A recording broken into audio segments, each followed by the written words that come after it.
So a lot of us are still using these old SD video cameras from back in the day. They have a really cool look, and a lot of people like to use them for skateboarding and rollerblading and things like that.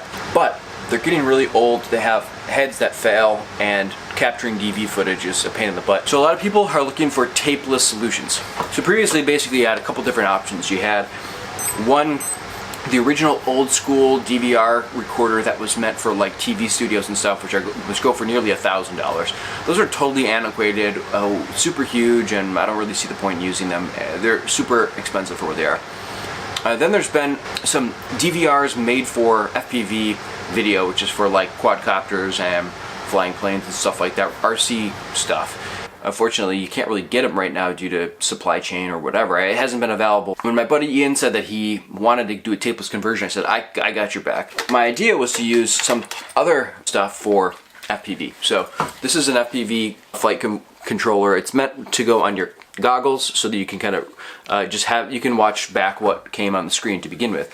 And this is a little screen that is actually meant to be a watch that you can kind of see as a kind of just take a peek or whatever. It's kind of a cool little thing, but I thought, hey, if I use these two little things. The problem with this one is that it is really, really poor audio. Like, audio so bad it's useless. And I guess for the most part in FPV you don't really need to have audio. It's just like noise from the props and stuff, so they don't really optimize the audio chain on these, and they're just not that good. It's completely unusable. So basically what I found was VHS converters. So these boxes are specially made for capturing old VHS cassettes and just converting them to digital. And there are a couple of these that I found that are actually portable. The first one I tried was this Digit Now converter, and just to get to the point, the thing sucked. It looks terrible. It uses AVI. It looks like it's something from like 2001 or something. It's really bad. Don't get it. Throw that away. Okay, number two, I got this thing. It's called EasyCap VHS Digi something or other. This is a little bit better for a couple of different reasons, but still don't recommend it. It's got really, really poor video. It's like really low frame rate. So the third option that I actually got, which is what is right here, this is what I recommend, and this is basically a review of this device. It's called the NEMATECH Premium Video Converter and Capture with 3.5-inch LCD display. Basically, it's just another one of these little converter boxes, but it works really well. So it's just 480p. It just does the job well, and it does everything you want if you're just going to do normal tapeless stuff with a traditional SD camcorder. This works really well. I'll show some footage of that and the quality of it. What I found was it's kind of big, so you can put it on a little. This is actually a mount for an LED light that I had. Conversely, you could just put some Velcro on the back here, which is what I'm going to do for my buddy. You can just stick it on the bottom, and it's still kind of big, but then it's out of the way. It's on the bottom. The wires are going the other direction, and you can just use it like that. It does a great job, and it looks good. I mean, I can't really tell the difference between an actual capture from Minidv and this thing. So it's pretty solid. One thing I did was shorten up this cable. This is like a super long cable. It comes with a cable that has a female RCA jacks, and the VX1000 or 2000 in this case has female RCA jacks too, so you need an adapter cable to do that. You can find some shorter ones that'll work. I just hacked this one together and soldered it, but even this is kind of a little too long, so you kind of get it out of the way, but it works. There's a little button up here, to the power button. You hit this, hold it down. Volume buttons here, plus and minus. Keep those turned all the way down when you're recording, otherwise you're gonna get feedback from the microphone, you know, down here. And then this menu and mode. So mode will just toggle between the playback mode, and it'll play it back so you can review footage. And okay, so in this, I'll just show you the menus. This shows you your battery at 58%. You've got an SD card, 480. It's the only option there is.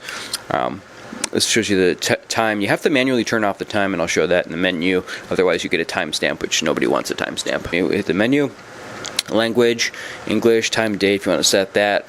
Time watermark. This is what you want to set to off. So just press up, select off, hit enter, because nobody wants a timestamp on their footage. Status OED display. So you can auto hide that too if you want to put that away. I'm just going to leave it always on for now. Recording codec has two options, 265 and H.264. H.265 seems to look a little bit better. There is a fixed bitrate recording, and so it shows down here. It's always 5 megabits per second. My guess is that 265 just looks a little bit better at 5 megabits. These are all fixed. It shows it as options. Maybe they'll do a firmware update later that'll allow you to turn this up or something.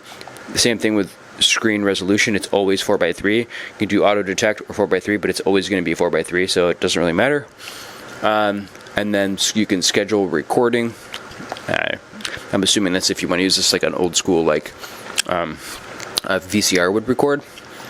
I don't know. That's not useful to us. SD card. You can also use USB stick or USB hard drive. You can actually select that over USB, so you can select to the hard drive, factory reset, and there's your firmware version. So that's what's in the menu. I'll also show the other sides of the thing. This side we have HDMI out, which is kind of cool in case you, I don't know, wanted to put this to like an HDMI display of some sort. USB, that's for the USB drive to record to. This is the main AV in. Power button. The other stuff we discussed earlier. I'm still recording. You can tell this little record light. Turn that off. And that's the little, I think it's a 1/4 inch thread that all tripods use the same thread, I'm pretty sure. And this is the back. And this side, most importantly, there's a charger here, so you can charge over USB, micro USB.